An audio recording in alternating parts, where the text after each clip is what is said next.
দর্শক শুভেচ্ছা, স্বাগত জানাচ্ছি চ্যানেল আয়ের পর্দা ইউসিবি টু দ্য পয়েন্টের আয়োজনে। সাম্প্রতিক বিষয় নিয়ে আমাদের এই নিয়মিত আয়োজনে আমরা কথা বলি দেশের সামগ্রিক পরিস্থিতি নিয়ে এবং বিশেষত যেখানে জায়গা পায় আমাদের রাজনৈতিক অবস্থা।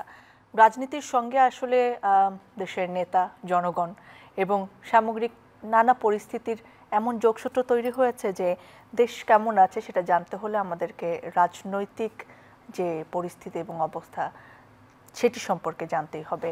এ বিষয়ে কথা বলতে চাই আজকে। বিষয় নির্ধারণ করেছি রাজনীতি ও দেশের পরিস্থিতি। আমাদের স্টুডিওতে রয়েছেন দুজন বিজ্ঞ রাজনীতিবিদ, রয়েছেন ডাক্তার মোহাম্মদ মিজানুর রহমান, সাধারণ সম্পাদক গণফোরাম, স্বাগতম আপনাকে। আমাদের সাথে রয়েছেন গণসংহতি আন্দোলনের প্রধান সমন্বয়কারী জুনায়েদ সাকি, স্বাগতম। শুরু করতে চাই ডাক্তার মোহাম্মদ মিজানুর রহমান আপনাকে দিয়ে। জাতীয় পার্টির রাজনীতি করার নৈতিক অধিকার আছে কিনা সেটা নিয়ে তো এখন নানা ধরনের বিতর্ক হচ্ছে এবং সেই জায়গায় আমরা জানি এটা একেবারে এক্সট্রিম পর্যায়ে গেছে যখন জনাব নুরুল হক নুরের উপর হামলা হয়েছে এবং এখন আমরা দেখছি জাতীয় পার্টির কার্যালয়েও অগ্নিসংযোগ হয়েছে। এইটিকে আপনি রাজনীতিবিদ হিসেবে আসলে কেমন করে দেখছেন? মানে একটা দল রাজনীতি করতে পারবে কিনা তার সেটা নিয়ে যে বিতর্ক, এখানে কি তাদের অগ্নিসংযোগ করা কিংবা হামলা মারামারি এই বিষয়গুলো আসতে পারে কিনা?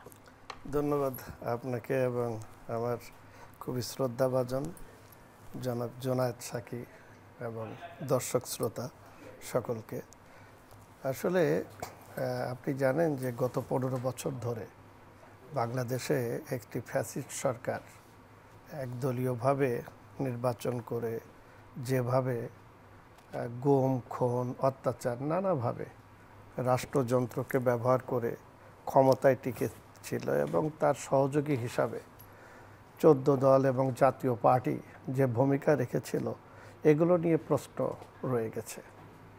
তো 24-এ একটি অভ্যুত্থানের মধ্য দিয়ে যখন অন্তর্বর্তীকালীন সরকার রাষ্ট্র ক্ষমতায় আসে তখন আমরা বলেছি যে ফ্যাসিস্টদের বিচার করতে হবে এবং সরকার এই 15 বছরে যে সকল সাংবিধানিক প্রতিষ্ঠান দলীয়করণের ফলে সেগুলো জন আকাঙ্ক্ষার বাইরে চলে গিয়েছিল সেগুলোকে সংস্কার করে একটি অবাধ, সুষ্ঠু, গ্রহণযোগ্য নির্বাচন করা এবং নির্বাচিতদের কাছে ক্ষমতা হস্তান্তর করে রাষ্ট্রকে একটি গণতান্ত্রিক উত্তরণের পথে এগিয়ে নিয়ে যাওয়া, এটাই হলো এই মুহূর্তের কাজ। তো সেই ক্ষেত্রে আওয়ামী লীগকে তার রাজনীতি করার জন্যে যে নিষিদ্ধের যে প্রক্রিয়া করা হয়েছে, এরপরে জাতীয় পার্টি আসছে, আমরা একটা কথা বারবার বলেছি যে তাদের বিচার করা এবং আইনি প্রক্রিয়ার মধ্য দিয়ে যাওয়া। কিন্তু একটি অন্তর্বর্তীকালীন সরকার তার নির্বাহী আদেশে এই ধরনের রাজনৈতিক কর্মকাণ্ড কিংবা রাজনৈতিক দলকে নিষিদ্ধ করা, এটাকে আমরা সমর্থন করি না। এক। দুই হচ্ছে যে এই যে জাতীয় পার্টির যে কর্মকাণ্ড এগুলো নিয়ে তো আমাদের কাছে প্রশ্ন আছে। দুই হচ্ছে জাতীয় পার্টির যখন এরশাদ সাহেব ক্ষমতায় ছিল সেই সময় আমরা 3 জোটের রূপরেখা প্রণয়ন করা, তার বিরুদ্ধে আন্দোলন সংগ্রাম করা, নানাভাবে তাদের কর্মকাণ্ড নিয়ে জাতীয়ভাবে ঐতিহাসিকভাবে প্রশ্ন রয়ে গেছে। কিন্তু যে প্রক্রিয়া এখানে ঘটনাগুলো ঘটছে এটার সাথে আমরা একমত হতে পারছি না। সলিউশনে কোন প্রক্রিয়া যেতে পারে?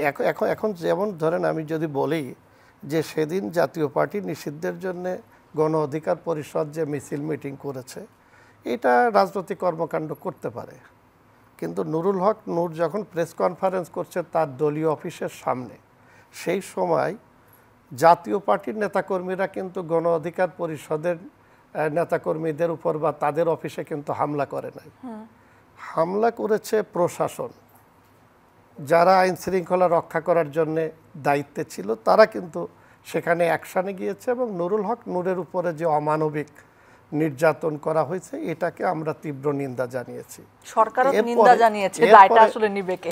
না, এরপরে আমি যে কথাটা বলে শেষ করতে চাই, আমার জুনায়েদ সাকি ভাই এখানে আছেন, এই ঘটনার পরে জাতীয়ভাবে কিন্তু আমরা সবাই সরকারের কাছে বলেছি যে সরকারের প্রশাসন এইভাবে হামলাটা করা আমরা সঠিকভাবে নেই। কিন্তু প্রধান উপদেষ্টা যেখানে দায়িত্ব নিয়েছেন এবং একটি মানে তদন্ত কমিশন করার উদ্যোগ নিয়েছেন এবং সেখানে অনেক রাজনৈতিক দলগুলো প্রধান উপদেষ্টার প্রতি তার যে ভূমিকা এবং তার যে নিন্দা প্রস্তাব ইত্যাদি নিয়ে আমরা আশান্বিত হয়েছি যে রাষ্ট্রের শীর্ষ পর্যায় থেকে বিষয়টা দেখভাল করা হচ্ছে এবং তারা তদন্ত করবে, কমিশন করবে ইত্যাদি। এই আশ্বস্ত হওয়ার পরে গতকাল আবার এই রাজনৈতিক দলটি প্রকাশ্যে যে এই যে জাতীয় পার্টির অফিসে আবার হামলা করা, অগ্নিসংযোগ করা, একটি রাজনৈতিক দল তারা তাদের ব্যানার নিয়ে আরেকটি রাজনৈতিক দলের অফিসে অগ্নিসংযোগ করা, ভাঙচুর করা, এটা স্বাভাবিক প্রক্রিয়ার কাজ। আমি একটু সাকিব ভাইয়ের কাছেও জানতে চাই, আপনি কেমন করে দেখছেন আসলে ব্যাপারটিকে? না, ধন্যবাদ সবাইকে, সালাম এবং শুভেচ্ছা, আসসালামু আলাইকুম। না, দেশে তো একটা পরিস্থিতি অনেকগুলো তৈরি হচ্ছে, যেসব পরিস্থিতিকে খুব স্বাভাবিক স্বতঃস্ফূর্ত প্রক্রিয়া নাকি এটা আসলে একটা তৈরি করা হচ্ছে, সেটা নিয়েও মানুষের মধ্যে সন্দেহ সৃষ্টি। ভেতর থেকে না দেশের বাইরে থেকে? আমরা অনেকদিন ধরেই দেখতে পাচ্ছিলাম যে আপনার যে মানে এক ধরনের একদল সংগঠিত রাজনৈতিক উদ্দেশ্য নিয়ে বিশেষ বিশেষ টার্গেটের উপরে তারা নানানভাবে হামলা করে, তো যেটাকে মব বলা হচ্ছে। তো এখন ধরুন অভ্যুত্থান পরবর্তী সময়ে একটা পর্যায়ে গেছে, মানুষের ক্ষোভ ছিল, বিক্ষোভ ছিল, তারা নানাভাবে প্রকাশ করেছেন। রাষ্ট্র তখন পর্যন্ত একটা পুনর্গঠনের প্রক্রিয়ায় ছিল, প্রতিষ্ঠানগুলো ঠিকমতো কাজ করেনি। কিন্তু রাষ্ট্র যখন থাকে তখন তো বল প্রয়োগের যে ক্ষমতা বলি, এখতিয়ার বলি, সেটা তো রাষ্ট্রের কাছেই থাকে। আইনি ভিত্তির মধ্যে দিয়ে সেটা জনগণই রাষ্ট্রকে দেয়। এখন যদি প্যারালাল বল প্রয়োগের প্রক্রিয়া চলতে থাকে, রাষ্ট্রও বল প্রয়োগ করে, আবার একদল লোক এসে বল প্রয়োগ করতে পারে, এটা কিন্তু একটা খুবই স্পষ্ট রাজনৈতিক ঘটনা। তার মানে বিদ্যমান রাষ্ট্রের একটা বল মানে অথরিটি, কর্তৃত্ব, সেটা আসলে খর্ব হচ্ছে, আর একটা নতুন কর্তৃত্ব তৈরি হচ্ছে। এখন এই নতুন কর্তৃত্ব কার পক্ষে যাচ্ছে? এইরকম কর্তৃত্ব কি জনগণের পক্ষে দাঁড়াচ্ছে, নাকি তারা বিশেষ রাজনৈতিক উদ্দেশ্যে একটা নতুন কর্তৃত্ব তৈরি করছেন? আমরা দেখতে পাচ্ছি যে পরিষ্কারভাবে, এই যেমন ধরুন সর্বশেষ ঘটনাটা দিয়ে বলি, আপনি একজন মানুষের মানে কবরে তাকে কবরস্থ করা হয়েছে, তার কবর থেকে লাশ তুলে এনে তাকে রাজবাড়িতে নুরাল পাগলা। এখন নুরাল পাগলার যে ঘটনাটা ঘটছে, এইটা আপনি যখন করতে পারেন তখন এখানে কার কর্তৃত্বটা প্রতিষ্ঠিত হয়? রাষ্ট্রের কর্তৃত্ব নাকি একটা ওই বিশেষ গোষ্ঠীর কর্তৃত্ব? এখন তারা তৌহিদি জনতা কিংবা বিভিন্ন রকম নাম নিচ্ছেন। এই জায়গাটার মধ্য দিয়ে কিন্তু সমাজে একটা এমন একটা পরিবেশ সৃষ্টি হচ্ছে যে একদল মানুষ তারা ঠিক করে দিবে কোনটা কিভাবে করতে হবে। আপনার কি মনে হয় যে সেই দলটা নির্দিষ্ট, নাকি যখন যার সুবিধা সেই যাচ্ছে? আসলে সেখানে অনেকেই যোগ দিচ্ছে, কারণ মানুষের মানে একটা আওয়াজ তুললে, কোনো একটা হাইপ তুললে সেখানে অনেক লোকই যোগ দেয়। কিন্তু এই যে উদ্দেশ্যটা, সেটা তো খুব পরিষ্কার যে যারা এটা অর্গানাইজ করে, কতগুলো সংগঠিত শক্তি থাকে। এইটা এখন বিভিন্ন শক্তির উপরে, ধরুন ধর্ম, জাতি কিংবা লিঙ্গীয় পরিচয়ের দিক থেকে যারা সংখ্যায় কম অথবা ক্ষমতা সম্পর্কে অধস্তন, তাদের উপর আক্রমণটা করা হচ্ছে। সাকিব ভাই, এটা তো নতুন কিছু না, মব তো সব সময় আছে, সব সময়ের ব্যাপারটা ছিল। যেমন এর আগে আমরা দেখেছি যে এখন এই জায়গাটাকে আপনি মব তৈরি করে একটা হিন্দু বাড়িতে আক্রমণ করা হচ্ছে, মন্দিরে আক্রমণ করা হচ্ছে, কিংবা কোনো নারীর উপর আক্রমণ করা হচ্ছে। এখন মুসলমান ধর্মের মধ্যেই বিভিন্ন চর্চার রীতির পার্থক্য যেগুলো আছে, সেইটার উপরে হামলা করা হচ্ছে, মাজারে হামলা করা হচ্ছে। এখন এই হামলাগুলোকে আপনি অনুমোদন করেন কিনা, কোনো একটা নির্দিষ্ট ব্যাখ্যা আমি যা মনে করি তা আমি অন্যের উপর চাপিয়ে দিতে পারি কিনা, এইটা যদি পারি তাহলে তো আসলে রাষ্ট্র বলে কিছু থাকে না। তখন প্রত্যেক আলাদা আলাদা কর্তৃত্ব তৈরি করতে চাইবে, এবং সেই কর্তৃত্বের মধ্যে এমন ধরনের সংঘাত সৃষ্টি হবে যেটা আমরা আর ন্যূনতম স্থিতিশীলতার জায়গায় থাকবো না। আপনি যা মনে করেন তা যদি চাপিয়ে দেওয়ার ক্ষমতা রাখেন, আপনি কিছু লোক জোগাড় করে, আমরাও যদি মনে করি যে আমরা যা মনে করি সেটা চাপিয়ে দেওয়ার ক্ষমতা রাখি, তাহলে যে পরিস্থিতিটা সৃষ্টি হয় এবং রাষ্ট্র যদি নিষ্ক্রিয় নির্বিকার থাকে, তখন তার কর্তৃত্ব কিন্তু আর থাকে না।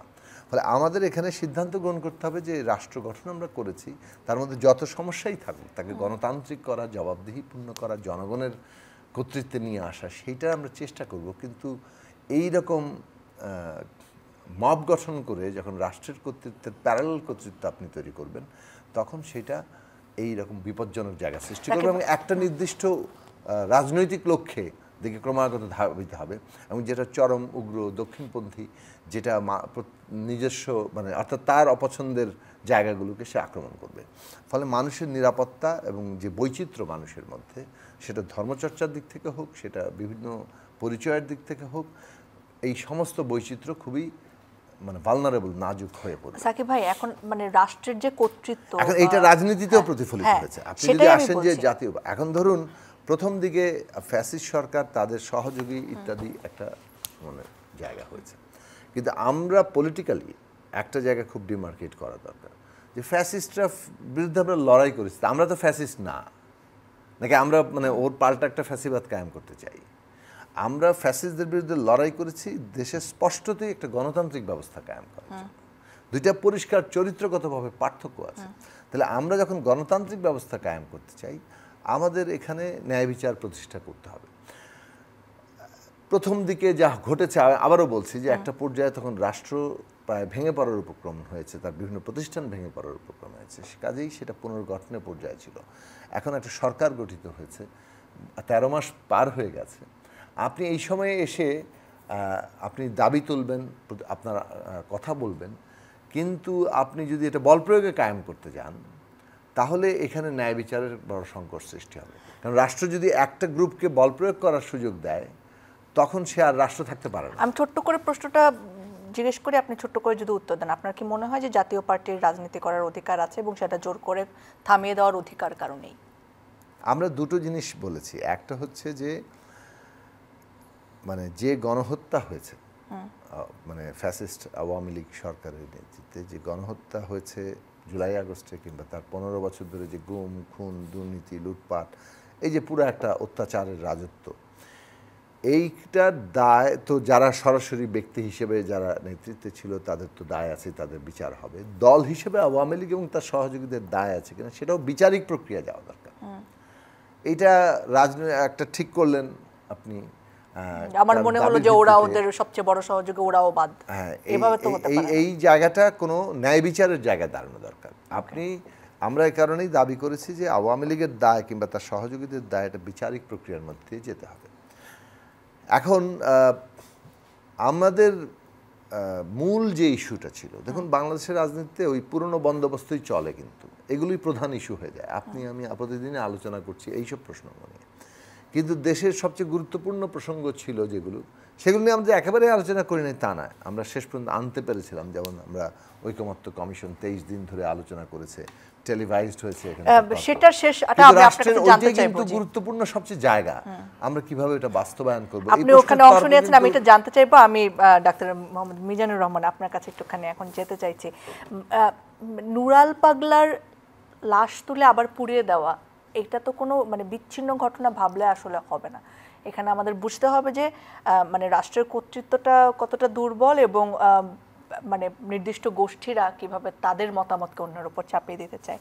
এখন রাষ্ট্রের কর্তৃত্ব দুর্বল হওয়া, আমাদের আগামী ফেব্রুয়ারির নির্বাচন, সেটার সময় তো আমাদের আরও বেশি আসলে মতের ভিন্নতা থাকবে, সেটার সময় আরও বেশি মানুষ স্বার্থকেন্দ্রিক হয়ে উঠবে। এই জায়গায় আমাদের রাষ্ট্র কতটা এখনো পর্যন্ত সক্ষম আছে বা তাদের দৃঢ়তার উপর কতটা বিশ্বাস রাখতে পারছেন? দেখেন, গতকালকে যে ঘটনা ঘটেছে, এই ধরনের ঘটনায় যদি আপনি খেয়াল করেন, এই 5ই আগস্টের গণ অভ্যুত্থানের পর আমরা কিন্তু এই ধারাবাহিকভাবে এগুলো দেখে আসছি।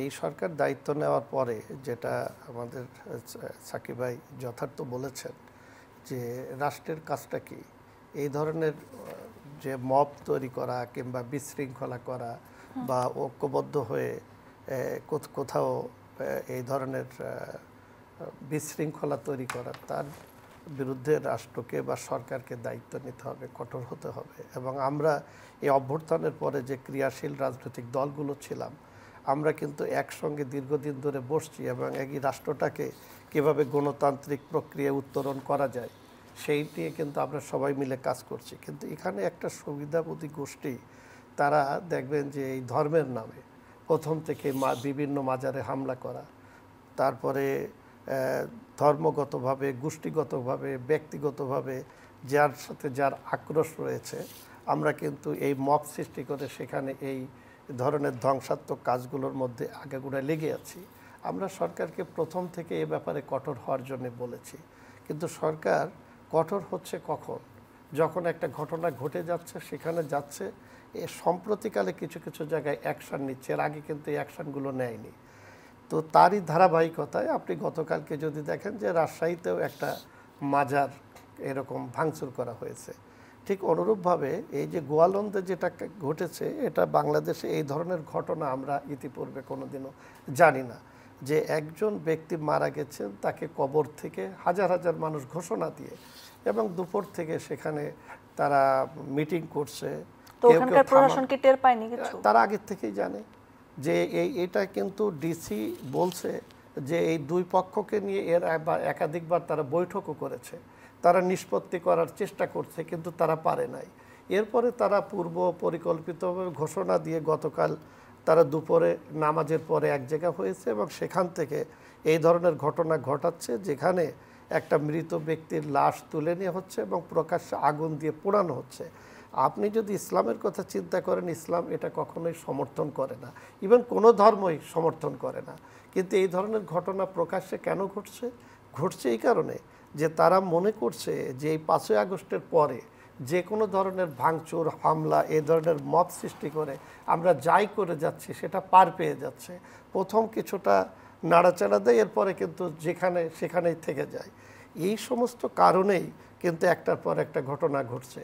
সরকার এখন শীর্ষ পর্যায় থেকে বিবৃতি দিয়েছে, তারা এগুলো দেখবে। কিন্তু এই যে ঘটনাটা ঘটলো, শুধু আমাদের এখানে, আন্তর্জাতিকভাবে বাংলাদেশের ভাবমূর্তি নষ্ট হলো। এবং আপনি যদি দেখেন সেখানে আল্লাহু আকবার ধ্বনি দিয়ে এবং এক শ্রেণীর মানুষ যারা সেখানে গিয়েছে, এগুলো নিয়ে নানা ধরনের প্রশ্নবিদ্ধ হচ্ছে যে যারা মাজারের বিপক্ষে তারা এই ধরনের ঘটনাটা ঘটাচ্ছে, ভিতরে জনগণকে সংঘবদ্ধ করে ইত্যাদি। এখন আমার যে কথাটা, এই যে 5ই আগস্টের পরে বাংলাদেশের যে পরিবর্তিত একটি অবস্থা, যেখানে আমরা সকলে মিলে একটা রাষ্ট্র পুনর্গঠনের জন্য হাত দিয়েছে এবং অন্তর্বর্তীকালীন সরকারকে আমরা সহযোগিতা করছি, সেই জায়গায় এই ধরনের উচ্ছৃঙ্খল জনতার নাম করে সারা বাংলাদেশে যে রাষ্ট্র ব্যবস্থাকে অকার্যকর করা কিংবা অস্থিতিশীল করা এবং আগামীতে নির্বাচনকে বাধাগ্রস্ত করার যে একটা প্রক্রিয়া, এগুলো তো সবই এটা আমাদের কাছে মনে হচ্ছে। কারণ এটা তো চলতে থাকবে। এখন আমাকে বলেন, এটা রোধ করার জন্য রাষ্ট্র কি আসলে যথেষ্ট সক্ষম কিনা? আমার কাছে মনে হচ্ছে রাষ্ট্র তো অবশ্যই সক্ষম, রাষ্ট্র মানে সরকার অবশ্যই সক্ষম, কিন্তু সরকার সেটা করছে না। এই জন্য আমরা সবসময় বলি যে সরকারের ভিতরে দক্ষতার অভাব রয়ে গেছে।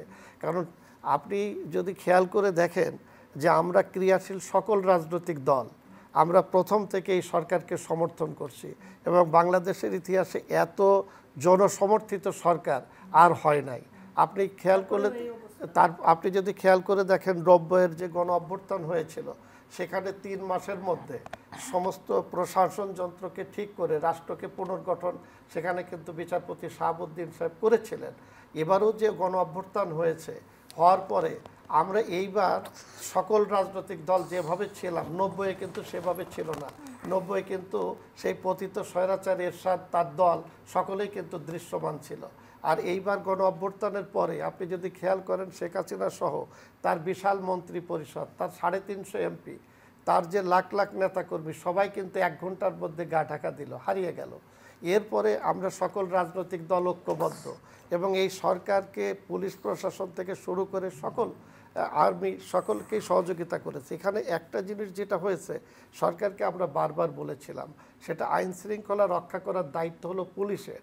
তো গত সরকার এই পুলিশ বাহিনীকে পুরো ধ্বংস করেছে দলীয়করণের ফলে। এবং এই আগস্টের অভ্যুত্থানের পরে এই পুলিশ বাহিনীর উপরে যে ধরনের ঘটনাগুলো ঘটেছে, তাদের হত্যাযজ্ঞ কিংবা তাদের অস্ত্র লুট করা, কিন্তু এই সরকার দায়িত্ব নেওয়ার পরে এই বাহিনীকে পুনর্গঠনের জন্য যে ধরনের দায়িত্ব বা যে ধরনের কাজটা করা দরকার ছিল, তারা সেটা করে। আমি আপনার কথা থেকে একটা প্রশ্ন, যেটা আপনিও প্রশ্ন রেখেছেন, আমাদেরও প্রশ্ন আসলে, মানে ঐক্যতা আমাদের আসলে অনেক থাকা দরকার, বা থাকাই কাম্য ছিল সাকিব ভাই। আমরা সবাই মিলে মোটামুটি আওয়ামী লীগ ছাড়া বাকি যারা ছিলেন সকলে মিলে আসলে এই সময়টায় আসার জন্য লড়াই করেছেন আপনারা দীর্ঘ সময় ধরে। তারপরে এখন যে সরকার আছে সেটাতেও সকলের সমর্থন আছে, সকলেই বলছেন আমরা সহযোগিতা করি এবং চাই এই সরকার সফল হোক। তারপরে আবার ঐক্যমত্য কমিশন হলো এবং ফেব্রুয়ারি নির্বাচন নিয়েও মোটামুটিভাবে সকলেই হ্যাঁ আমরা অংশগ্রহণ করব। যেমন জামাতকেও আমরা দেখছি সমসাময়িক সময়ে মোটামুটি শিথিল তারা পিআর পদ্ধতি নিয়ে, তারা চায় যে তারা ফেব্রুয়ারিতে নির্বাচনে যাবে। তারপরেও কেন নানা ঘটনার কারণে এই প্রশ্ন অনেকের মনেই জাগে, বা আপনাদের কথায় আমরা শুনি যে আমাদের মনে হচ্ছে যে ষড়যন্ত্র করা হচ্ছে, নির্বাচন বানচালের পায়তারা করা হচ্ছে এবং মানে আদৌ নির্বাচন সুষ্ঠু হবে কিনা এটা নিয়ে আমাদের মনে সন্দেহ আছে। সেটার কারণটা আসলে কি, মূল কারণ কি? না, মূল একটা কারণ তো হচ্ছে যে ধরেন যারা পতিত ফ্যাসিস্ট শক্তি তারা নির্বাচনটাকে বানচাল করতে পারলে এটা তাদের জন্য সুবিধা। তারা কি এখনো এত শক্তিশালী এটা করতে পারবে? না, দেখুন, প্রথমত শেখ হাসিনা তিনি তো 15 তারিখেও আবার বললেন যে তিনি এখনো প্রধানমন্ত্রী। তিনি তো প্রতিদিনই বলেন যে আমি আসছি প্রধানমন্ত্রী। ব্যাপারটা আপনি উড়িয়ে দিতে পারেন, কিন্তু তাদের যে একটা ফলোয়িং আছে সেটা আপনার পুরোপুরি আপনি উড়িয়ে দেওয়াটা ঠিক হবে না। তো তার তো একটা ফলোয়িং আছে। এখন ধরেন আওয়ামী লীগের রাজনৈতিক স্বার্থ, মানে আওয়ামী লীগ যদি দল হিসেবে ধরেন ভবিষ্যতে টিকতে চায় তাহলে তার কিভাবে সেটা হবে, আর শেখ হাসিনা ব্যক্তিগতভাবে কিভাবে দেখেন কিংবা তার একনিষ্ঠ পারিষদরা কিভাবে দেখেন, দুটো কিন্তু পার্থক্য আছে। যারা স্পষ্টত অভিযুক্ত এবং রাজনৈতিকভাবে যাদের একটা বড় ধরনের এই দায়টাকে গ্রহণ করতে হচ্ছে, তারা পুরো প্রক্রিয়াটাকে একভাবে দেখে। Awami League as a political party নিজেকে পুনরুজ্জীবিত করে কোনো একটা জায়গায় যাওয়া, তার রাজনৈতিক পথ আর এই পথ এক নাও হতে পারে, এবং সেটা এক নাও। ফলে বেশিরভাগ আওয়ামী লীগ সমর্থক কর্মীরা যারা গ্রাম থেকে শহরে বিভিন্ন জায়গায় আছে, তাদের ভাবনা চিন্তার সাথে শেখ হাসিনা এবং তার যারা একেবারে ঘনিষ্ঠ, যারা এই গণহত্যার সাথে যুক্ত, তাদের ভাবনা চিন্তা একরকম না বলে আমার কাছে মনে হয়। শেখ হাসিনা ভাবছেন এখানে পলিটিক্যাল যদি মানে এই ইলেকশন প্রসেস যদি কোনোভাবে ক্ষতিগ্রস্ত হয়, বানচাল হয়ে যায়, তাহলে সেটা তার দেশে যে অনিবার্য সংকটগুলো সৃষ্টি হবে সেটা তার পলিটিক্যাল অবস্থানকেই আরও শক্তি যোগাবে, অথবা তার বক্তব্যকে প্রতিষ্ঠিত করবে যে আচ্ছা সে এখনও প্রধানমন্ত্রী, কিংবা সে তার না থাকলে দেশে এখনও নৈরাজ্য হয় ইত্যাদি। ফলে ইলেকশনটা তারা চাইছে না, এবং এর পেছনে তাদের দেশে বিদেশে নানান রকম শক্তির সমর্থন নিশ্চয়ই আছে, সহায়তা আছে। ফলে পুরো ব্যাপারটা ঘটছে, এবং তারা যে নানান ধরনের স্যাবোটাজ ওয়ার্কে থাকতে পারে সেইটা খুব সহজেই অনুমান করা যায়। এখন এই রকম একটা বাস্তবতার মধ্যে ঘটছে, ফলে যত ধরনের ঘটনাই ঘটুক সেখানে যে তাদের হাত নাই, এবং মনে রাখা দরকার যে রাষ্ট্রশক্তির মধ্যেও কিন্তু তাদের প্রচুর লোকজনরা আছে। 15 বছর ধরে তাদেরকে দূর করা গেল না কেন? আমরা তো জানি যে আছে। না, সেটা আছে। এখন দূর করা কেন গেল না সেই জবাব তো অন্তর্বর্তী সরকার দিবেন। দূর করা আবার রাতারাতি যে খুব মানে সম্ভব সেটা আমি নিশ্চয়ই দাবি করছি না, কিন্তু এফেক্টিভিটির জায়গাতে অনেকটাই তাদেরকে মার্জিনালাইজ করা সম্ভব ছিল। অর্থাৎ তারা আর কোনো এফেক্টিভ না, তাদের কার্যকারিতাকে প্রায় শূন্যের দিকে নিয়ে যাওয়া সেটা হয়তো বা সম্ভব ছিল, এবং আমি বিশ্বাস রাখি সম্ভব ছিল। এবং সেই ক্ষেত্রে যে ধরনের রাজনৈতিক ভূমিকার দরকার প্রয়োজন ছিল সেগুলোর চাইতে মনোযোগটা অন্য জায়গায় দাঁড়িয়ে গেছে। মনোযোগটা দাঁড়িয়ে গেছে যে এইখানে অনেকগুলো রাজনৈতিক দল তারা নিজেদের স্বার্থ প্রধান করে ফেলেছেন।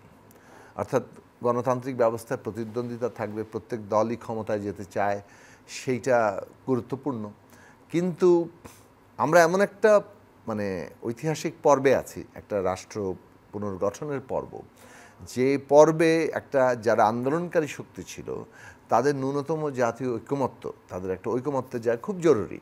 কেননা আপনি দেশের ভেতরেই একটা বড় শক্তির বিরুদ্ধে লড়াই করে কিন্তু আপনি জয়লাভ করেছেন, যাদেরও একটা সমর্থনের জায়গা আছে। ফলে একটা এবং একটা ফ্যাসিস্ট শক্তি যে কোনো কিছু আইন, কোনো নিয়ম, কোনো কিছু ধার ধারে না, তার বিপরীতে আপনি কিন্তু আইন, নিয়ম কানুন, গণতান্ত্রিক রীতিনীতির কথা বলছেন। ফলে সেইখানে তো একটা সমস্যা আছে। আপনি ও যা করতে পারে আপনি তা করতে পারেন না। এই যে অন্যায়ের সাথে ন্যায়ের লড়াই, এটা কিন্তু বেশ শক্ত লড়াই, কঠিন লড়াই। এই কারণে যে অন্যায়কারী তো যে কোনো পথ অবলম্বন করতে পারে, আপনি তো যে কোনো পথ অবলম্বন করতে পারেন না। এই লড়াইয়ের জায়গাটাতে যে ঐক্যের জায়গাটা দরকার ছিল, যে নৈতিক শক্তির জায়গা দরকার ছিল, সেখানে যদি লড়াইকারী পক্ষটাই বিভিন্ন ভাগে বিভক্ত হয়ে তারা নিজেদের প্রতিদ্বন্দ্বিতাকে প্রধান করে তোলে, তখন আপনি মানে পতিত শক্তির নানাভাবে অপারেট করার ক্ষেত্রে প্রস্তুত করবেন। যে কারণে আমাদের দিক থেকে খেয়াল করবেন যে আমরা গণসংহতি আন্দোলন কিংবা আমরা গণতন্ত্র মঞ্চ সবসময় আমরা ন্যূনতম এই জাতীয় ঐকমত্যের কথা বলেছি। কেন বলেছি? তার মানে এই না যে আমাদের সাথে অন্যদের পার্থক্য নাই, আমরা সব মিলে একাকার হয়ে যেতে চাচ্ছি। আমরা একটা দেশের পুনর্গঠনের কাজটিকে অত্যন্ত গুরুত্বের সাথে নিয়েছি, এটাই প্রধান রাজনীতি। বাকিগুলো অনেক ক্ষেত্রে অগুরুত্বপূর্ণ ইস্যু, কিন্তু দেশের যেটা হয় রাজনীতিতে সব অগুরুত্বপূর্ণ এবং মানে ইস্যুই কিন্তু সামনে চলে আসে। পারস্পরিক কাদা ছড়াছড়ি, প্রতিদ্বন্দ্বিতা অথবা একেবারেই ওইগুলোই প্রধান বিষয়। যার ফলে ইফেক্টিভ ছিল ঐকমত্য কমিশন অনেক দূর ইফেক্টিভ হয়েছে। এটাই সরকারের সবচেয়ে বড় সাফল্য আমি মনে করি, যে অনেকগুলো রাজনৈতিক পক্ষের মধ্যে তারা আলাপ আলোচনা করে, যে ফ্যাসিলিটেট করে একটা অনেকগুলো প্রশ্নে ঐকমত্য এসছে, অনেকগুলো প্রশ্নের নোট অফ ডিসেন্ট আছে। এখন এটা তো থাকবেই পার্থক্য, কিন্তু এই যে আমরা আলোচনা করতে পারলাম এবং দেশের রাজনীতিতে দেশের শাসন ব্যবস্থা, শুধু এটা না, দেশের শাসন ব্যবস্থার নতুন কি রূপ হতে পারে সেই প্রশ্নে যে আমরা অনেকগুলো বিষয় নিয়ে আলোচনা করলাম, আমাদের মধ্যে কিছু মতপার্থক্য আছে, সেইগুলো নিয়ে আমরা জনগণের কাছে যেতে পারি। জনগণই ঠিক করে দিবেন শেষ পর্যন্ত কোনটা হবে কোনটা হবে না। জনগণ যাদের বিজয়ী করবেন সে অনুযায়ী কাঠামোটা আপাতত দাঁড়াবে। কিন্তু দেখেন, এইটা যদি মুখ্য প্রশ্ন হতো তাহলে আমরা এই পুনর্গঠনের পর্বটাতে মনোযোগ দিতাম। সেটা না করে আমরা পুরনো বন্দোবস্তে যাচ্ছি, ওই কাদা ছড়াছড়ি, ওই দল একদল জনগণের কাছে যাওয়া নিয়ে তো এত সমস্যা। এখন এই প্রশ্নটা এই জায়গাতে আপনি মুখ্য হয়ে যাওয়াতে যেটা হয় কি, যে এই যে আপাতত অস্থিতিশীলতাটা তৈরি হয়, এইখানে ঢোকে হচ্ছে পতিত শক্তি, এবং তারা ক্রমাগত নির্বাচন হবে কি হবে না এ নিয়ে মানুষের মধ্যে সংকট আপনি তৈরি করে ফেলেন। আমাদের বক্তব্য পরিষ্কার যে নির্বাচন হতে হবে, এইটা এর কোনো বিকল্প এই মুহূর্তে উপস্থিত নাই। নির্বাচন হতে হবে এবং নির্বাচনটাই আমাদেরকে গণতান্ত্রিক উত্তরণে সহায়তা করবে। এবং আমাদের নির্বাচনটাকে হতে হবে এই কারণে যে আচ্ছা আর কিছু দরকার নেই, নির্বাচন না, আমরা যে বিচার, ন্যায় বিচার চেয়েছি এই হত্যাকাণ্ড এবং ন্যায় বিচারের মধ্য দিয়ে আমাদের যে নতুন যাত্রা, সেটাকে সম্পন্ন করা, এগিয়ে নিয়ে যাওয়ার জন্য আমরা যে সংস্কার চেয়েছি, বিদ্যমান ফ্যাসিস্ট রাষ্ট্র ব্যবস্থার বদলে একটা গণতান্ত্রিক রাষ্ট্র ব্যবস্থা, সেটাকে শেষ করতে হলে ইলেকশন লাগবে। এবং এই পুরো প্রসেসের মধ্যে দিয়ে, বিচার, সংস্কার, নির্বাচনের মধ্যে দিয়ে আপনি একটা গণতান্ত্রিক উত্তরণে যেতে পারবেন। তখন দেখবেন যে পলিটিক্যালি তার প্রপোজালটা কাজ করবে না। এই যে কে প্রধানমন্ত্রী এখনও নিজেকে দাবি করে যাচ্ছেন, তাতে এগুলোর ফাংশন, এগুলোর কোনো কার্যকরতা থাকবে না। একটা রাজনৈতিক উত্তরণ ঘটবে, দেশের স্থিতিশীলতার জায়গাটা আসবে, এবং আমরা পরবর্তীকালে বিচার সংস্কারকে আরও পূর্ণতা দিতে পারবো।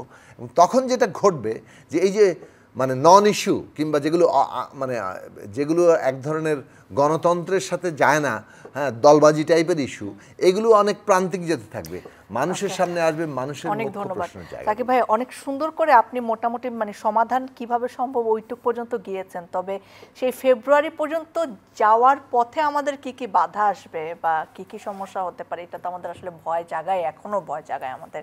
বিকজ জনগণের কাছে পৌঁছানো বা জনগণের রায় নেওয়ার জন্য যে নানা পদ্ধতির কথা এক একজন বলছেন এবং নিজেদের শক্ত অবস্থানের কথা বলছেন, জামাত যেমন পিআরের কথা বলছেন, নির্বাচনকে মোটামুটি মুখ্য জায়গা থেকে সরিয়ে এনসিপি যেমন বলছেন বিচার এবং সংস্কারের কথা, আবার বিএনপি তাদের মতো করে একটা নির্বাচনের কথা বলছেন। সো সেই জায়গায় আমাদের নির্বাচন পর্যন্ত যাওয়ার রাস্তাটা কতটা মানে সুগম হবে কিংবা কতটা বন্ধুর হতে পারে বলে মনে করেন ডাক্তার মিজানুর রহমান?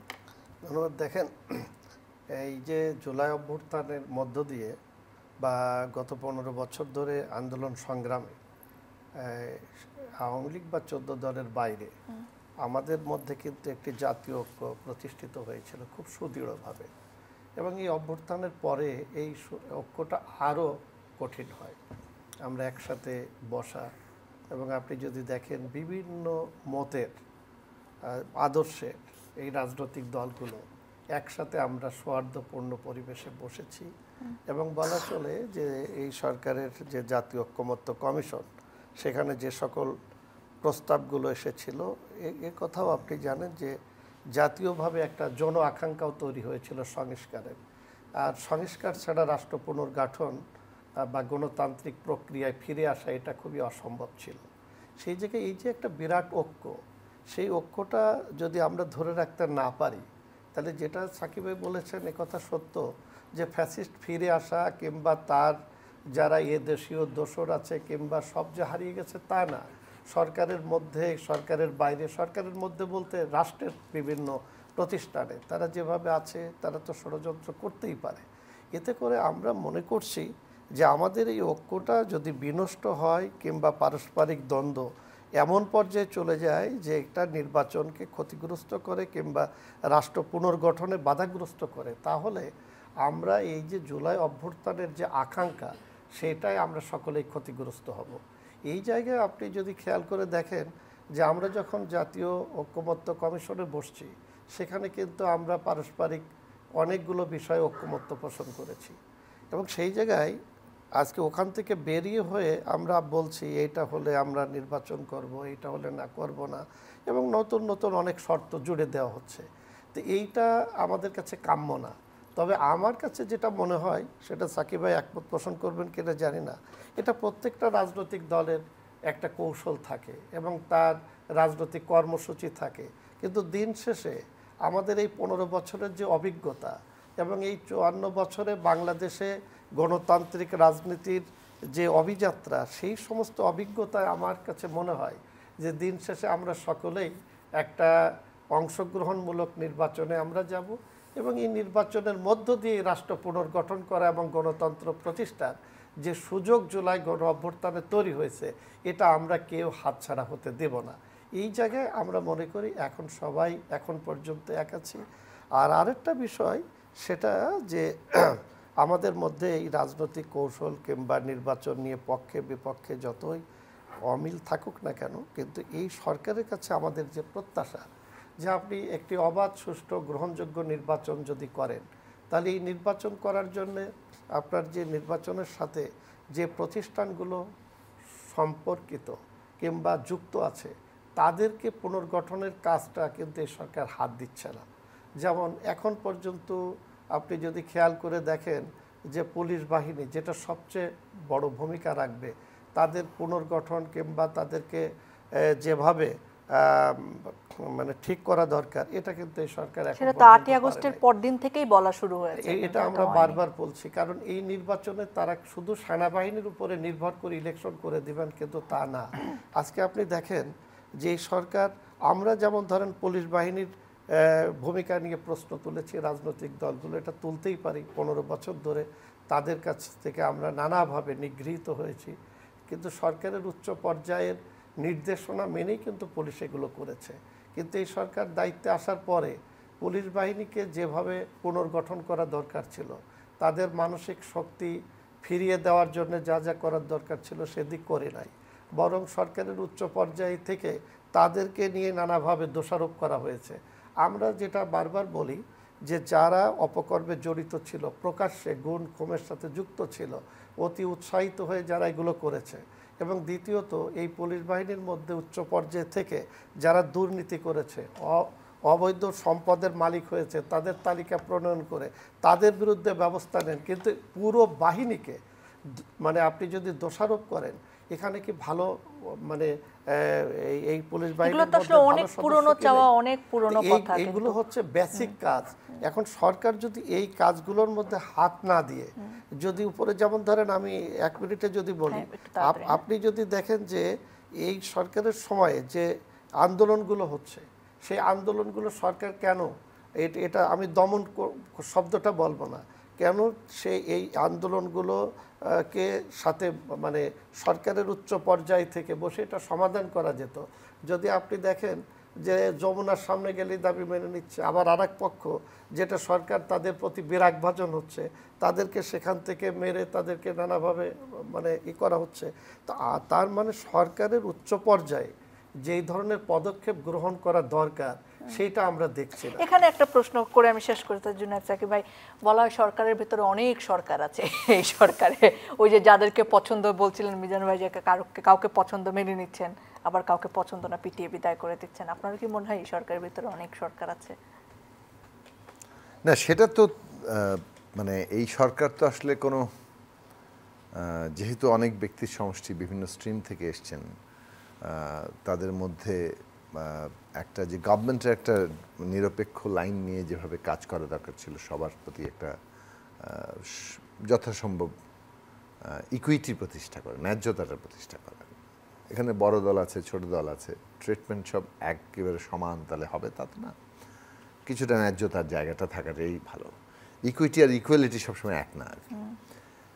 তো কিন্তু অনেক ক্ষেত্রেই খুব মানে দৃশ্যমান কিন্তু কিছুটা খোলামেলা মানে পক্ষপাতিত্ব মানে মানুষকে ক্ষুব্ধও করছে, অনেক দলকে ক্ষুব্ধ করছে, সেটা আমরা দেখেছি এবং এই নিয়ে আমরা বারবার কথা বলছি।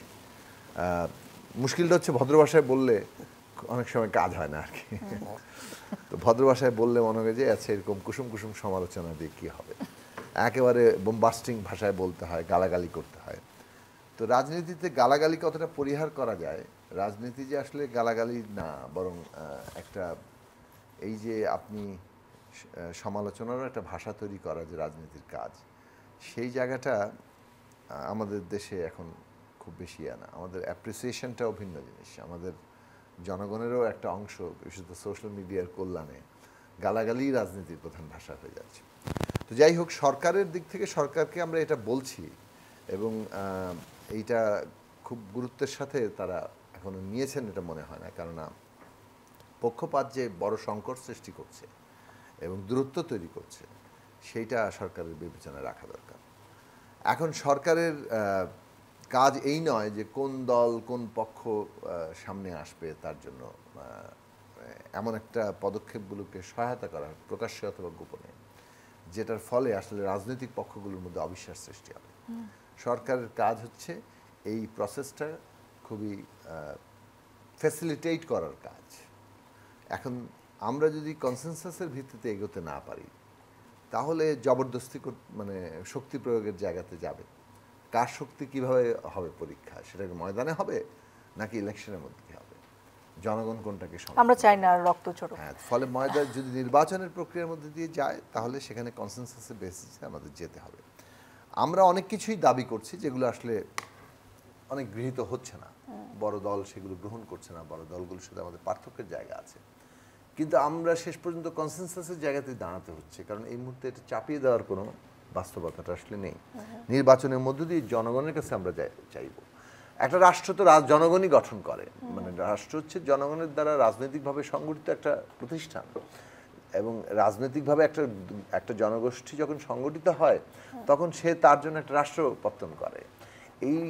এই যে রাষ্ট্রটা আমরা গড়ে তুলছি, আমরা কিভাবে গড়ে তুলছি, রাষ্ট্রের কি চরিত্র দিচ্ছি, এটা নির্ভর করে আমরা রাজনৈতিকভাবে কিভাবে সংগঠিত তার উপরে কিন্তু নির্ভর করে।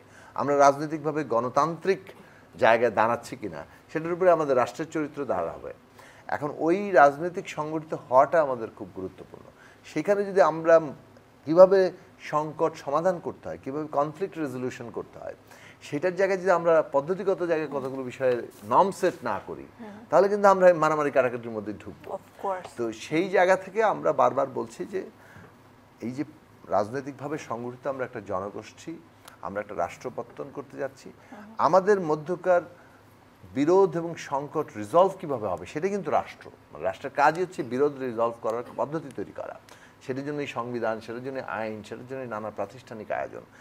এই বিষয়টা আমাদেরকে ওই জায়গায় নিতে হবে যাতে করে আমরা এমন অবস্থায় অভ্যন্তরীণ এবং নিজেরা মারামারি কাটাকাটিতে না ঢুকে পড়ি যেটা আমাদেরকে আরও বিপজ্জনক খাদের দিকে নিয়ে যায়। ফলে আমরা একটা জিওপলিটিক্যালি ভূরাজনৈতিকভাবে এবং অভ্যন্তরীণ দিক থেকে একটা বিপজ্জনক কিংবা বলতে পারেন খুব ক্রান্তিকাল অতিক্রম করছি, যেখানে আমরা খুব রাজনৈতিকভাবে যদি একটা শক্তিশালী জায়গা গঠন করতে পারি, আমাদের রাষ্ট্র, আমাদের আইন প্রতিষ্ঠান, যে রাষ্ট্র, যে আইন প্রতিষ্ঠান, যে সংবিধান, মানে সব কিছুই ক্ষমতা যাতে জনগণের কাছে জবাব দিতে পারে, এই কাঠামোটা গড়ে তুলতে পারি, আমরা খুব বড় আকারে টেক অফ করতে পারি। সেটাই তো আমাদের আলটিমেট আকাঙ্ক্ষা। এখন সেখানে কাজের জায়গাগুলো খুব পরিষ্কার, যে এই ধরনের রাষ্ট্রের কর্তৃত্বের জায়গা থেকে যে কর্তৃত্ব জনগণের কাছে জবাবদিহি করবে, কিন্তু সেই কর্তৃত্বের প্যারালাল কর্তৃত্ব, গোষ্ঠীগত কর্তৃত্ব আমরা তৈরি করতে দেব না, যেটা মবের নামে আসছে, যেটা বিপজ্জনক পরিণতি সৃষ্টি করবে। এটা হলো 1 নম্বর জায়গা। 2 নম্বর হচ্ছে যে সংস্কার আমরা এগিয়ে নিয়ে যাব, যে সংস্কারে ঐকমত্য হয়েছে তার একটা আইনি বাধ্যবাধকতা থাকা দরকার। 3 জুলাই নম্বর হচ্ছে সনদের বাস্তবায়ন নিয়ে যে ধোঁয়াশা আছে এটা নিয়ে কি বলবেন? জুলাই সনদের ওইটাই বললাম যে জুলাই সনদ তো আমরা যতটুকু ঐকমত্য হয়েছি এইটার একটা আইনি বাধ্যবাধকতা, অর্থাৎ আগামী জনপ্রতিনিধিরা এইটা বাস্তবায়ন করতে বাধ্য থাকবেন। যে প্রশ্নে ঐকমত্য হয়েছে, পূর্ণ ঐকমত্য, সেটা তো বাস্তবায়ন হবে, কারণ ওখানে রাজনীতি যেই ক্ষমতায় যাক, যারাই দায়িত্ব পাক, তারা সেটা বাস্তবায়ন করবেন। অন্যদিকে যেসব প্রশ্নে ঐকমত্য হয় নাই সেই সবের মীমাংসা তো জনগণ করে দেবেন। জনগণ যাকে বিজয়ী করবেন তারা তাদের নোট অফ ডিসেন্ট্রি বলেন আর তাদের প্রস্তাব অনুযায়ী করবেন।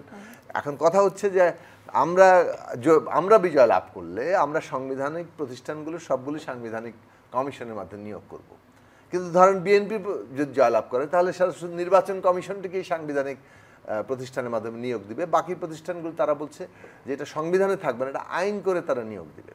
তাহলে এই পার্থক্যের জায়গা কিন্তু আছে। ফলে যারা বিজয়ী হবে তারাই বাংলাদেশ রাষ্ট্রটা ভবিষ্যতে সেটাই গঠিত হবে।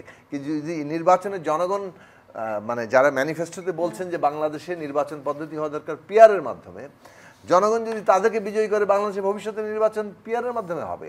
কাজে পরিষ্কার বিষয়টা হচ্ছে যে পিপল উইল ডিসাইড।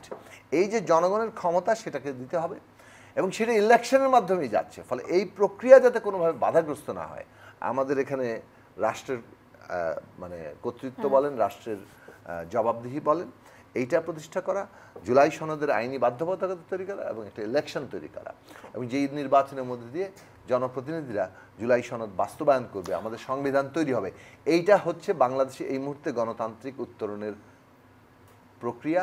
এটাকে কোনোভাবে বাধাগ্রস্ত যে করবে বাংলাদেশের জাতীয় স্বার্থের বিরুদ্ধেই তার অবস্থান। অনেক অনেক ধন্যবাদ জানাচ্ছি আপনাদের দুজনকে আমাদের সময় দেওয়ার জন্য। ধন্যবাদ প্রিয় দর্শক আমাদের সাথে থাকার জন্য। আমাদের চাওয়া কিন্তু আসলে খুব বেশি না, তবে সেই চাওয়ায় পৌঁছানোর নানা পথ, নানা মত এবং সেজন্যই নানা শঙ্কা আমাদের মাঝে আসে। আর তাই বারবার আমরা কথা বলে আলোচনা করতে চাই যেন বাংলাদেশ আমাদের সকলের হয়ে উঠতে পারে, আমাদের সকলের চাওয়া পাওয়ার এক ঐক্যের কেন্দ্রবিন্দুতে পৌঁছাতে পারে।